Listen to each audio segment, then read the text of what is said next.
Hi friends, நம்ம இன்னைக்கு ரொம்ப டேஸ்டியான சேமியா பாயாசம் ரெசிபி தான் பார்க்க போறோம். வாங்க இந்த ரெசிபி எப்படி டேஸ்டியா செய்யறதுன்னு பார்க்கலாம். அந்த சிம்பிளான சேமியா பாயாசம் எப்படி செய்யறதுன்னு பார்க்கலாம். அதுக்காக அடுப்புல ஒரு pan வெச்சுக்கோங்க. அதுல 1 டேபிள் ஸ்பூன் அளவு நெய் போட்டுக்கோங்க.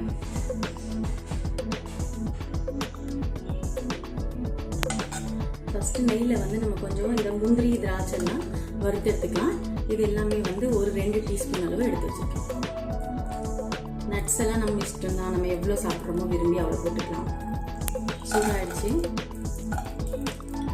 இதில் நான் ஃபஸ்ட்டு இந்த திராட்சை போட்டு வறுத்துருக்கேன். இப்போ இந்த திராட்சை நல்லா பொரிஞ்சிருச்சு. இதை நம்ம எடுத்து வச்சுக்கலாம். இந்த முந்திரியும் பொரிச்சு எடுத்துக்கலாம்.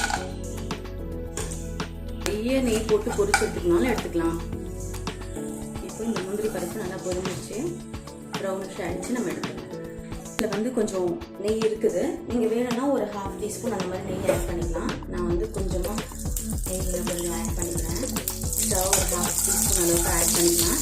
ஆட் பண்ணிவிட்டு சேமியா இருக்குல்ல, அதில் ஒரு 3 டேபிள் ஸ்பூன் அளவு சேமியா போட்டிங்கன்னா போதும். அதை விட ஜாஸ்தியாக போடாதீங்க. நெய்லேயே நம்ம இந்த சேமியாவை வறுத்து எடுத்துக்கலாம்.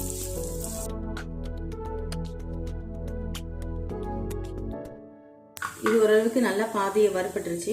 அந்த டைமில் ஒரு 3 டேபிள் ஸ்பூன் அளவு நம்ம ரவை போட்டுக்கலாம். ரவையும் போட்டு இதோட சேர்த்து வறுத்துக்கோங்க.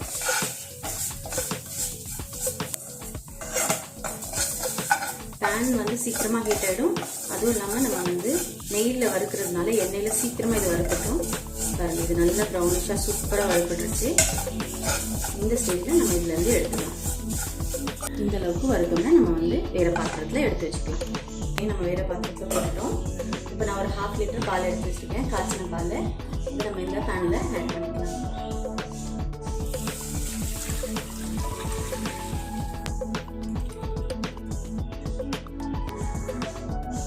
இதை நல்லா மிக்ஸ் பண்ணிக்கலாம். இது ஒரு கொஞ்சமாக கொதி வந்தோம்னா நம்ம சேமியாலாம் ஆட் பண்ணிக்கலாம். இது நல்லா கொதிச்சுட்ருக்கு.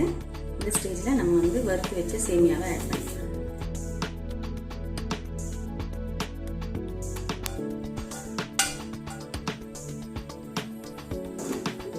இதை நல்லா மிக்ஸ் பண்ணிக்கோங்க.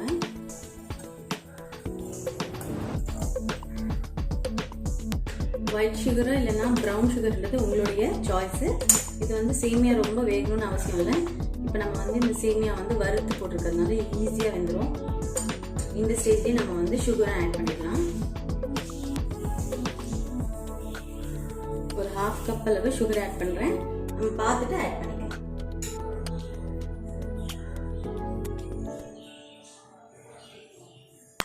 இந்த ஸ்டேஜில் முந்திரி பருப்பு திராட்சைலாம் நம்ம ஆட் பண்ணிக்கலாம்.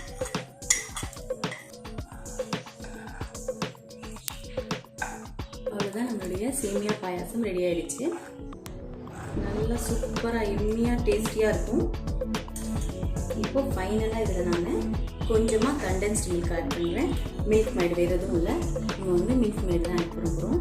இது ஒரு 2 டீஸ்பூன் அளவு நம்ம ஆட் பண்ணிக்கலாம்.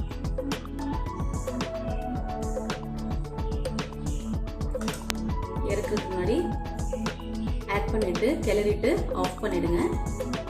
கண்டென்ஸ் மில்க் உங்ககிட்ட இல்லைனாலும் பரவாயில்ல. இது நார்மலாக நம்ம இந்த மெத்தடில் செய்யும் போது நெய்லேயே இதெல்லாம் பொரிச்சு எடுத்து செய்யும் போதே ரொம்ப டேஸ்டியாக வந்துடும். ஆஃப் பண்ணிவிட்டு ஒரு 5 மினிட்ஸ் ஆற விடுங்க. அதுக்கப்புறம் நம்ம சர்வ் பண்ணலாம்.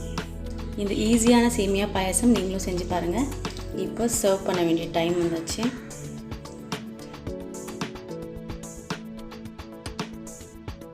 கெஸ்ட்லாம் வரும்போது நீங்கள் ஒரு 10 மினிட்ஸ் இந்த பாயாசத்தை ரெடி பண்ணிக்கலாம். ஏற்கனவே இதில் நம்ம முந்திரி திராட்சைலாம் போட்டிருக்கோம். கார்னிஷ்காக நான் இப்போ இதில் கொஞ்சமாக பாதாம் போடுறேன். ஊற வச்ச பாதாம் இதை கட் பண்ணி எடுத்து வச்சுருக்கேன். இந்த டேஸ்டியான சேமியா பாயாசம் நீங்களும் செஞ்சு பார்த்துட்டு உங்கள் கமெண்ட்ஸை எனக்கு மறக்காமல் மென்ஷன் பண்ணுங்கள். தேங்க்யூ, பாய்.